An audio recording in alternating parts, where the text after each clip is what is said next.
Cybert, or a monologue spoken to the distance of the moon by Laurie Gomez.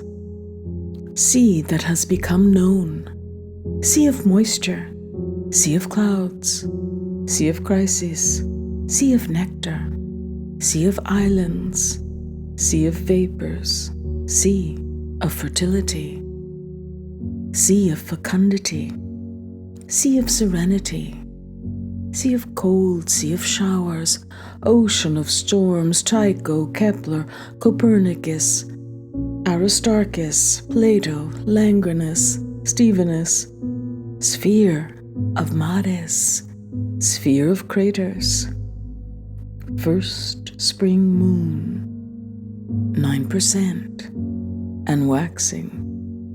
I am crooning your tune, a blood canticle. Is it its mystery, or that pull it has on tides and minds, that makes the moon so impossibly beautiful? It reflects the light of the sun, yes, it does, yes, but somehow it also reflects desires that we seem only able to truly reveal under the cloak of night. Why is that? Maybe because night is the place for sleep, the threshold of dreams, though I only dream by day. The night brings mares, ancient demons that get tangled in my hair as they lay on my chest and try to suffocate me, one malignant thought at a time, like doom scrolling online. Dreams and the internet are one. They are both streams where the repressed conscious mind vents. You are the dream caused by the flight of a bee around a pomegranate a second before awakening. All ripe sex bursting in an orchard of juicy fruit. My ice cream man that I try to slowly devour, lick by lick. Dream, mare, lover, moon, moon of my delight, pearl of night and day, day and night, the object we try to grasp, always just beyond our reach. We keep searching for ourselves in each other, which means you can't really see me, and I can't really see you. Reflections of me are all I see in the funhouse mirror of your eyes, inside my carnival of reverie. Hello, moon, moon, moon. I know it's a waxing moon, even though I can't see it in this fog, and it is shielding itself from me, like you do. Hello, peeping Tom moon. Come to peer into my window again, have you? You are shameless, but then, so am I. So go ahead, have a look then, burn me with your beams. I like your fat face, and the way you bathe me in your eyes. You come to me every night, refracting through my mind's blinds and slats, piercing the sewer lids that shield my sight. My Hamatreya, my earth song, cue the Clair de Lune, and Philip Glass's Etude No. 2. Oh, what a tangled world wide web we weave when we first learn to deceive ourselves, as we choose what to perceive and conflate the desert with the sea, dying of thirst, turning grains of sand into drops of water. Ain't it the truth, though? It scares the hell out of me. It should excite me. This ability to create our own worlds, to transcend reality as we know it. But the minotaur that gnaws away at me while he impatiently waits for Theseus to wend his way down my cognitive labyrinth knows better. Instinctively, viscerally. When we become nothing more than batteries feeding into the hellmouth of Leviathan cyber irreality, whomping in waves we can't swim in. The blue blight passing through us like an astronaut through Saturn. All vapor, no substance, ghosts in a machine.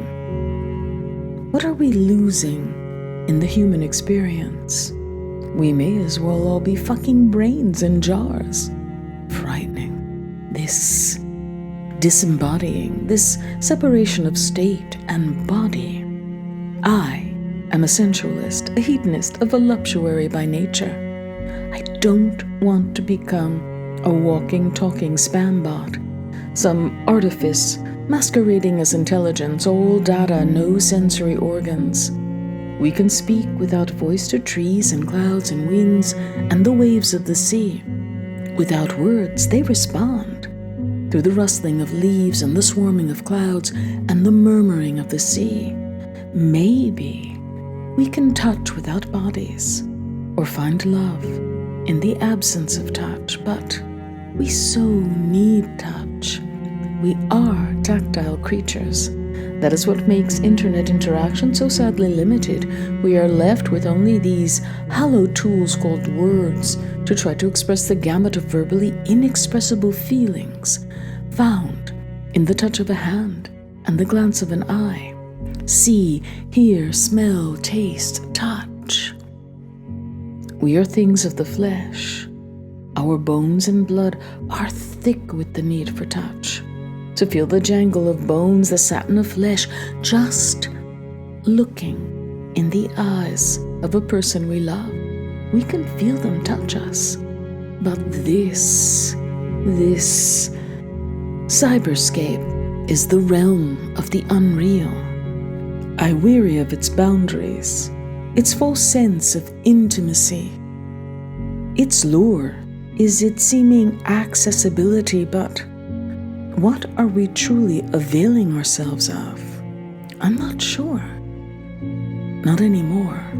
It seems more like Lord of the Flies to me now than anything, and yet here I am again, on the Book of Face, yammering away one virtual key at a time, trying to lure you with my siren songs, because I love you, and I love who I am when I do. I'm not sure you can ever understand, which is just as well. Some things are better felt than understood. And if they aren't felt, well, then there's nothing else to be said. Although I could justify it. This love for you. I can speak of the brain processing electromagnetic waves, all that convoluted gray matter, isolated inside its little Plato's cave, doesn't have a preference as to the wheres. Not when there's a who. It perceives the shadows and the sunlight the same way. It receives transmissions from sensory inputs which function just as well via these internet transmissions as they do anywhere else. It's all energy. And I can speak about it not mattering where the energy originates from, only that it exists and radiates, whether here, where I am, or there, where you are. We are drawn together in this fourth dimension whenever our raw data collides. I could go on crazily about the collision of our particles being as real here, in this any space and any time.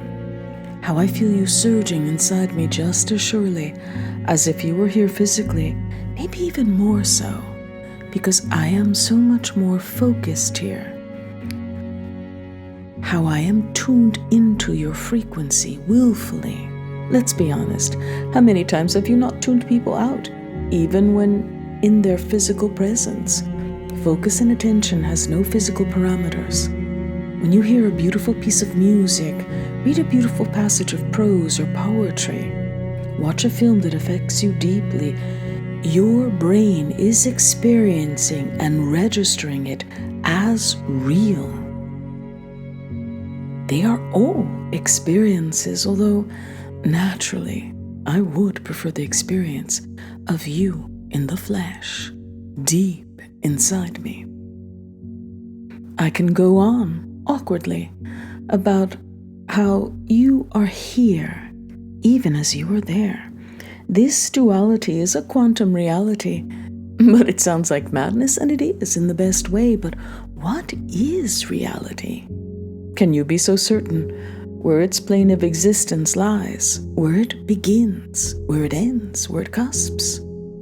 The borders are nebulous at best, so I certainly can't. They are liminal places like my long-lost San Francisco.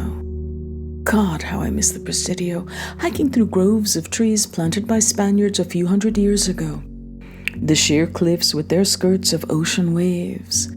The air redolent of the greenest green and soft as brown, brown and green.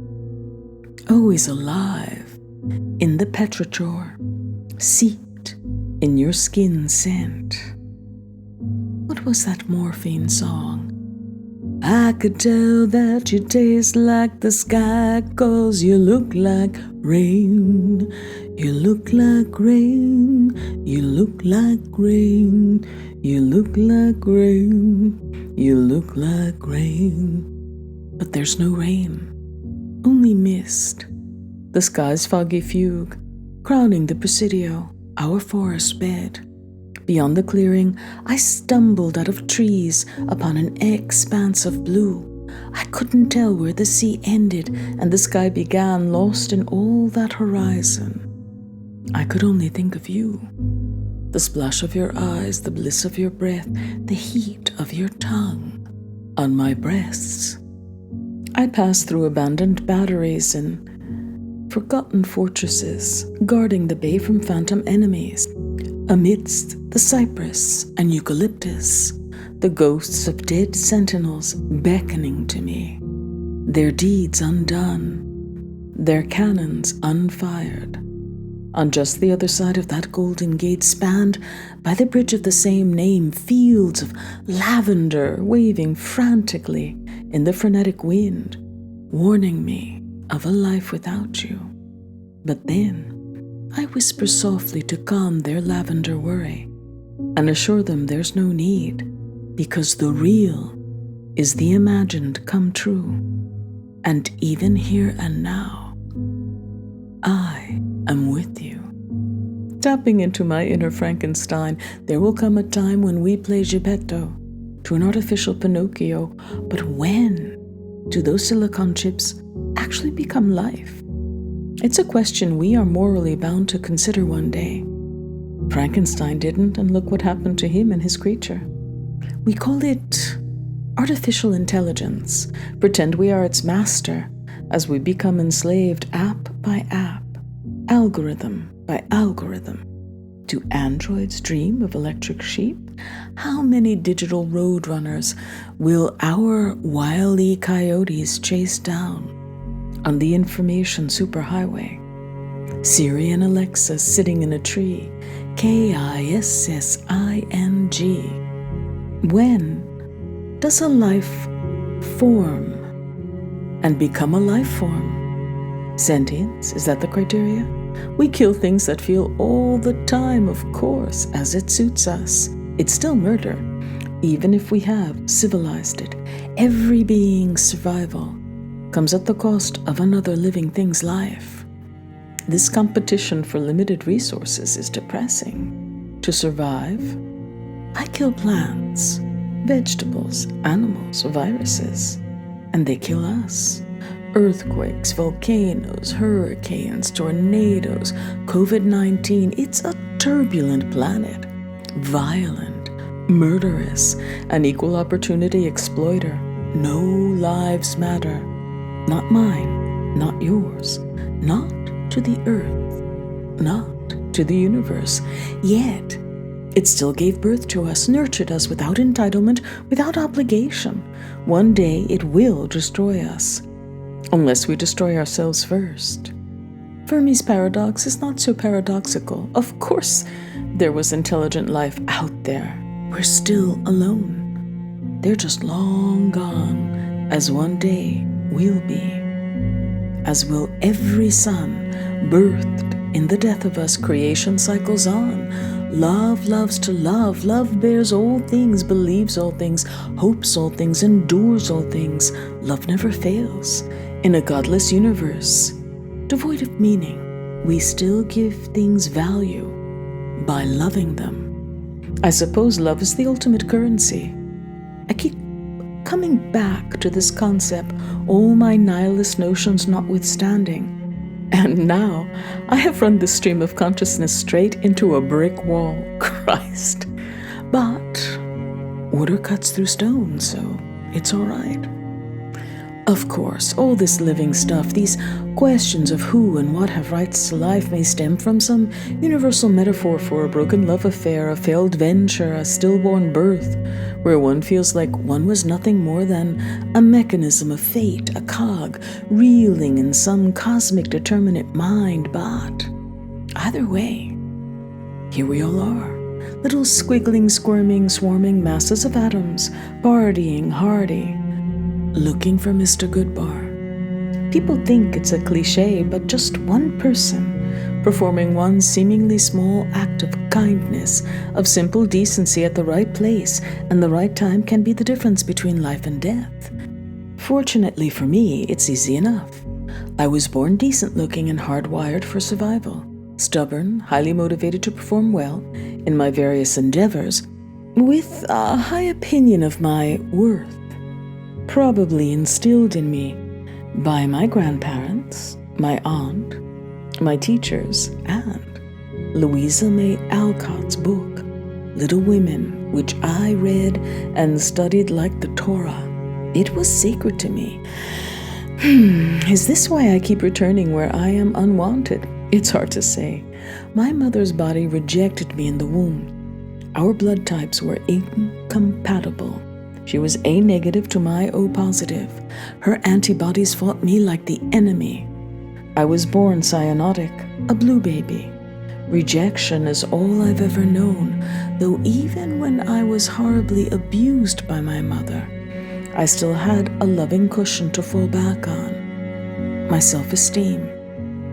I lost most of my family by the time I was 15 and had to quit a prestigious prep school where I had a full scholastic ride. I had to work and was out on my own. To their credit, however, the Fieldston School governors found me living accommodations with a Spanish teacher who taught there. They were determined to keep me, but by then I had a boyfriend who, though twice my age, was very good to me, and though I had no real place to live, other than sneaking in and out of his bedroom window, he lived with his parents in the same housing projects I did, on the first floor. Made it easier for me to come and go, and his mother absolutely hated me, and boy did she let me know. She still fed me though. Anyway, it's too long and involved to go into here. I've already overshared, but I wound up okay with a little help from random kind people along the way. Ask, and the way will be opened. But I'm too aloof to ask. Besides, getting lost is half the fun of any adventure. Although I suppose one could say I never realized my full potential, whatever that is. I did not wind up like my brother and sister, neither one of whom escaped my mother's curse. Jung talks about casting light on shadows. Our secret dark side we fight to hide, especially from ourselves. My secret dark side was just being born to a woman who really was the antithesis of all that is maternal. I'm certainly not to blame for that. I'm not even sure she is to blame. Shit happens. Nature has her cruel little jokes, but all's well that ends well and all that jazz and jism. I've never had goals other than achieving individuation. I blow with the wind. I enjoy trying new things. Mastery of one, however, has proven too limiting for me. At least, that's what I tell the monster under my bed every night at 2 a.m. when she comes out to play. My ambition is to have no ambition, and in this, I have nearly succeeded. By God, we are stubborn, aren't we? We, the sapiens of Homo, as we cling to wine glasses and coffee cups, repeating rituals relentlessly in order not to stop before it's time to quit the story. We let the band play on while Casey waltzes with the suicidal strawberry blonde. Yes, that's part of what makes us human. I will not surrender myself to the wind, not willingly, and I have will. My I is mine, the capital letter of my id entity. Hope is not a curse, it is life. Where would we be without it? Just so much flotsam floating along wherever the tide carries us. Fuck that. When I was a little girl, I thought the streets of Manhattan were paved with diamonds. The minerals and the concrete they used to shine in the light, day or night. I loved the idea of them being embedded there like stars. I never once wanted to pluck one out of the pavement. But what am I blathering on and on about? Fuck if I know.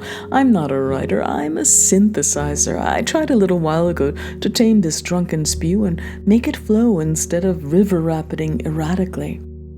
I only made matters worse, though. Oh well. I'm drinking Pinot Noir as I watch film noir. Satisfaction guaranteed, or double my indemnity back. Do I detect a pattern, Keys?